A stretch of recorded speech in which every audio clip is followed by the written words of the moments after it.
Viral abaya দেখানোর পরে আমার মনে হয় এমন কোনো পেজ নাই আমি যেখানে দেখি নাই এই বোরকাটা তারা এনেছে এবং সেল করছে, এবং আমার মনে হয় যে বের হয়েছে আর এই বোরকা পরা দেখি নাই এমন কেউ নাই। মানে লিটারালি আমাদের লাস্ট লাইভ আমি বলছিলাম যে এটা অনেক সুন্দর, এরকম বলছিলাম, আর বলছিলাম যে এটা হচ্ছে লাস্ট লাইভের সবচেয়ে সুন্দর একটা বোরকার মধ্যে একটা ছিল। লাস্ট লাইভের অনেক সুন্দর সুন্দর বোরকা ছিল, তার মধ্যে এটা একটা ছিল।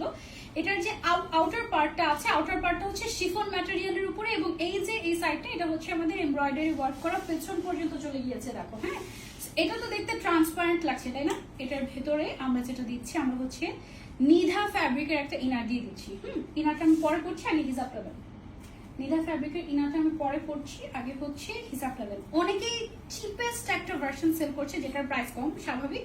ভেতরে ইনারটা দিচ্ছে CY। হ্যাঁ, বাট আমাদেরটা এটার সাথে হিসাবটা একটু মিডিয়াম সাইজের হবে। আমাদের কাছে যেটা আপনি পাবেন সেটার ইনারটা হচ্ছে গিয়ে নিধা ফ্যাব্রিকের উপরে। হ্যাঁ, সো একটা নিধা ফ্যাব্রিকের উপরে যখন আপনি এই শিফনের আউটারটা পরবেন তখন এটা দেখতে এত প্রিমিয়াম, এত ক্লাসি লাগবে, জাস্ট ওয়াও। এবং এটা টোটালি এমব্রয়ডারি ওয়ার্ক থাকার কারণে এটা আপনি রাফ এন্ড রাফ ইউজ করতে পারবেন। এত সুন্দর একটা জিনিস। দেখে আমাকে ডিটেলসটা দিয়ে দেন। এটা দেখেন কেমন লাগছে বলেন। এটা অনেক সুন্দর গর্জিয়াস একটা দুবাই আবায়া, একদম ভাইরাল। এই ভাইরাল দুবাই আবায়া যার যার চাই